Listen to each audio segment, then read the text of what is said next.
Hello everyone, কেমন আছো সবাই? আশা করি খুব ভালো আছো। তো আমি আবারও চলে এলাম তোমাদের সাথে নতুন একটি ব্লগ শেয়ার করতে। সেদিন স্কুলে ছিল রবীন্দ্র জয়ন্তীর প্রোগ্রাম, তাই সকাল সকাল স্কুলে চলে গিয়েছিলাম আর আমরা টিচাররা সবাই মিলে রুমটাকে সুন্দর করে ডেকোরেশন করছিলাম। পুরো রুমটাকে বেলুন দিয়ে সাজানো হয়েছিল আর স্টুডেন্টরা তো প্রচুর ফুল নিয়ে এসেছিল, তাই টেবিলে মন ভরে ফুল দিয়ে সাজিয়েছিলাম। এত সুন্দর লাগছিল আর এত ফুল দেওয়ার পরেও প্রচুর ফুল বেঁচে গিয়েছিল। এরপর স্টুডেন্টদেরকে সুন্দর করে লাইন করে দাঁড় করিয়ে দেওয়া হয়েছে, ওদেরকে রবি ঠাকুর সম্বন্ধে কিছু কথা বলা হলো। এরপর ছিল ওদের পারফরমেন্স। ওরা সুন্দর করে রবি ঠাকুরের গানে ডান্স করলো। আচ্ছা, কার কার রবি ঠাকুরের গান পছন্দ বলো তো? রবি ঠাকুরের গানে কিন্তু একটা আলাদাই অনুভূতি রয়েছে।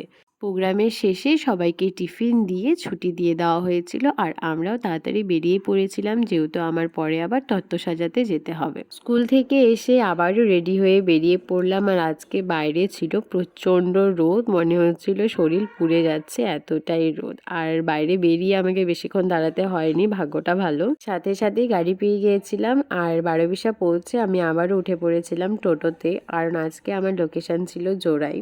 আর এই তো আমি পৌঁছেও গেছি। বারোবিশা থেকে জোড়ায় যেতে বেশি একটা টাইম লাগে না, 5 থেকে 7 মিনিট লেগেছিল। কি তত্ত্ব সাজালাম, কেমন সাজালাম সেটা দেখাবো নেক্সট ব্লগে।